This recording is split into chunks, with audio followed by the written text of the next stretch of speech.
Hey guys, welcome back to the channel.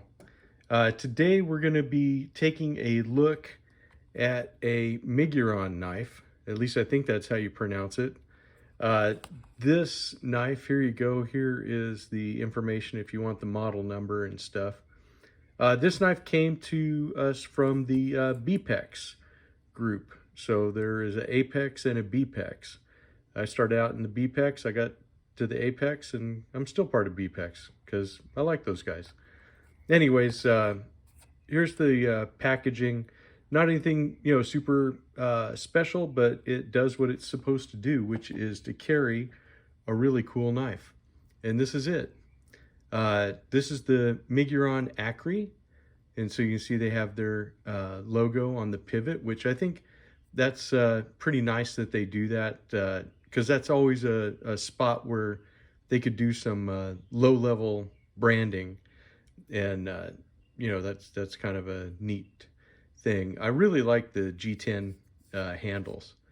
It's really nice. You have your open construction and your back spacer, and look at how elegant that pocket clip is. I mean, that's just really super nice. It's slim and it rides in pocket pretty well. It is a front flipper. Uh, I've been learning how to do front flippers. They are kind of a new thing for me, but I think I finally kind of figured it out. But there you go. If I hold it just right and I get my fingers out of the way, it works. So you have a nice liner lock here and an all blacked out blade. It's really cool because only on the pivot is where there's really any kind of color. So you have your the logo here, and on the backside it has like a little gold collar. So it's just really, I think, a very handsome knife. It fits in hand really well. Lots of room. So if you have a really big hand, no problem holding onto this guy at all. Really comfortable shape in the hand. I really enjoyed using this knife. It's kind of rounded over on the spine, which is kind of cool. It's not necessary. I mean, sometimes you want a flat spine if you're going to use any kind of strikers or stuff with it, but this one I think is just more for an EDC knife and not really for any kind of a camping situation, although you could use it for that. It's a really nice slicer. What we're looking at is a really very capable blade. It's a 3.5-inch blade, and it is made of 14C28N, and it has a black PVD coating on it. It's a really super nice drop point. You can see it kind of follows that line and it just kind of goes down. It does have a ceramic ball bearing pivot system. Just a really very handy knife. You're looking at about 4.5 inches closed, and there I go trying to foul it while I'm not thinking about it. And then about 8.5 inches overall length. And it comes in at 4.2 ounces, which is not too bad. It's actually not too heavy of a carry, but it's enough that you have something there, but it's not overweighing your pocket or anything.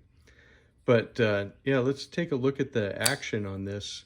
It really does have a very good action. Sorry, I had my finger on the back, but as you can see, it just kind of drops, and you can definitely shake it shut. I think for what you're getting here, this is you see it just dropped right on my thumbnail there. This is really a very cool knife. And like I said, with it, I was able to actually figure out how to do a front flipper, at least this one.